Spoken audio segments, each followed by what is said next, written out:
ભુજ શહેરમાં આજે ભુજ નગરપાલિકાની કચેરીથી 200 મીટરના અંતરે જ ગટરના પાણી રોડ પરથી વહી નીકળતા ફરી એકવાર ભુજ સુધરાઈના વહીવટ સામે પ્રશ્ન ઉદ્ભવ્યા હતા। ખાસ કરીને શહેરમાં ગટરની સમસ્યા વકરી રહી છે તેવા સમયે શહેરના સિટી બસ સ્ટેશન પાસે મુખ્ય રસ્તા પર ગટર ઉભરાતા પાણી રોડ પર ભરાયા હતા, જેના કારણે વાહન ચાલકો તેમજ શાળાએ જતા વિદ્યાર્થીઓને મુશ્કેલી પડી હતી। ભુજ સુધરાઈ દ્વારા તાત્કાલિક આ ફોલ્ટની મરમ્મત કામગીરી હાથ ધરવામાં આવી હતી, પણ એક સમયે ધમધમતા આ વિસ્તારમાં ગટરના પાણી રોડ પર વહી નીકળતા લોકો માટે મુશ્કેલી ઊભી થઈ હતી।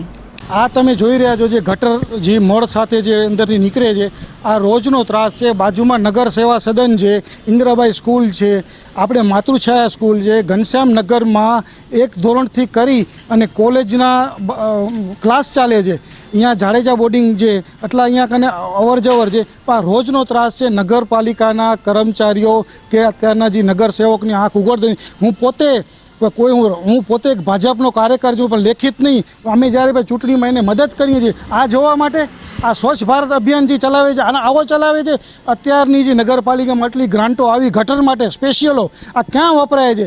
અમે તો પૂછીએ જ્યાં કાઉન્સિલરોને ને સત્તાધિકારીઓને કે આ કેની મિલી ભગત છે કે અમારા માટે જ આ બધો ત્રાસ, અમારા બાળકો અહીંયા વટાય, અમે અહીંયા રહેવાસી દિવસમાં 4 થી 5 વાર અહીંયા વટાવવું જોઈએ, જ્યાં વટાઈ છે કોઈ પણ જાતની સુવિધાઓ આપતા નથી, અને અમને તો હવે આ લોકો ઉપર વિશ્વાસ નહીં કે આપી પણ નહીં શકે।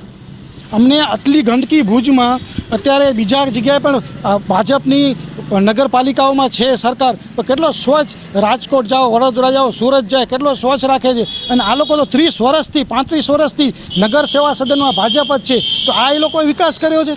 આ શું વિકાસ દેખાય છે ભુજનો?